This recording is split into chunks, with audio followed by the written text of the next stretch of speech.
ये आतिफ साहब हैं, ये लोग मुझे शारा फैसल थाने में मारने की कोशिश कर रहे हैं। ये अभी इन्होंने ये बंद भी किया है दरवाज़ा। आप आए ना, आए आए और आए। बिस्मिल्लाहिर्रहमानिर्रहीम। ऐसे टाइम एक्सक्लूसिव के साथ मैं हूं उस्मान खालिद।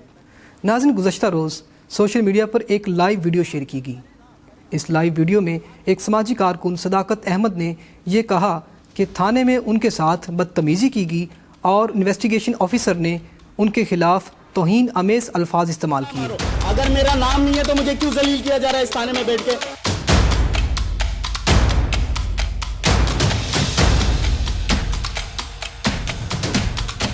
आज हमारे साथ समाजी कारकुन सदाकत अहमद लाइन पर मौजूद हैं।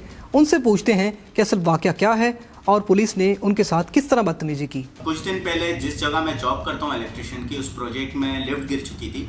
अच्छा, लिफ्ट गिरने के बाद वहाँ पे एक बंदा था, वो ज़ख्मी हुआ और उनके जो फैमिली मेम्बर्स थे उन्होंने एफआईआर कटवाई जो प्रोजेक्ट के सदर थे उनके ऊपर।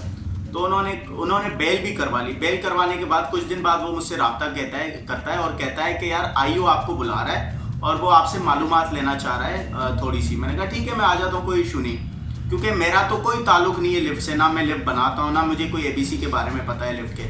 उससे उन्होंने मालूमात वगैरह की कि भाई क्या हुआ, लिफ्ट को कैसे गिरी, तो वो सब कुछ बता रहा था। जब उसने मुझसे पूछा तो मैंने भी बताया भाई मैं इलेक्ट्रिशियन हूँ और मेरा जो काम है वो मैंने उनको बताया कि भाई मैं मोटर ख़राब हो जाए तो मुझे बुला लेते हैं, और कोई इलेक्ट्रिक का कोई भी इशू हो वो मुझे बुला लेते हैं। लेकिन मेरा लिफ्ट से मुझे एबीसी भी नहीं पता लिफ्ट के बारे में, और ना मेरा कोई काम है लिफ्ट के साथ, क्योंकि मैं एज ए इलेक्ट्रिशियन हूँ, कोई लिफ्ट टेक्नीशियन नहीं हूँ मैं। तो उतने में थोड़ी देर बाद जो SIO साहब थे, सरफराज साहब, वो आते हैं और वो मुझे कहते हैं कि यार आप शक्ल से भत्ताखोर लगते हो। और यकीन जाने पता नहीं मेरे दिल में ऐसा क्यों फील हुआ कि शायद ये कोई मेरे लिए कुछ प्लानिंग कर रहे हैं या क्या, क्योंकि मैंने एहतियातन सब कुछ मोबाइल पहले ही लाइव रखा हुआ था जेब में। मैंने कहा कुछ भी ऐसा होगा मैं जल्दी लाइव चला जाऊंगा।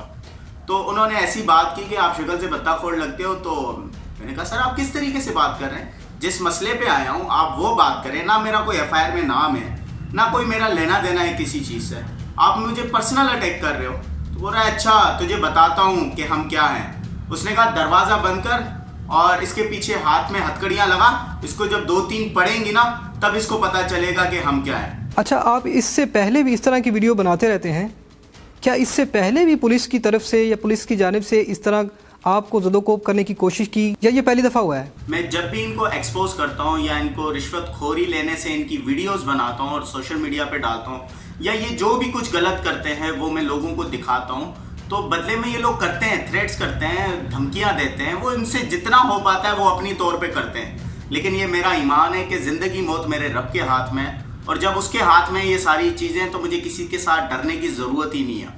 और बाकी रही बात कानूनी कार्रवाई की, तो मैं लाजमी कानूनी कार्रवाई करूंगा और मैं इनको नहीं छोड़ूंगा, मैं इनको कैफरे किरदार तक पहुंचाने की कोशिश करूंगा। जी, तो ये थे सदाकत अहमद जो कि फिक्स इट ऑर्गेनाइजेशन के सदर हैं और कराची शहर में मुख्तलिफ मसाइल को हल करने के लिए हर वक्त कोशिश रहते हैं। इनकी ऑर्गेनाइजेशन और इनकी टीम मेंबर्स हम वक्त काम में मसरूफ़ रहते हैं आवाम की भलाई के लिए। उनकी तरफ से ये इल्ज़ाम आयद किया गया पुलिस पर। अब इस वाक़े के बारे में क्या सच है और क्या झूठ है, आप भी अपनी राय दीजिए, हमें कमेंट ज़रूर कीजिए और ऐसे टाइम्स देखते रहिए। अल्लाह निगहबान।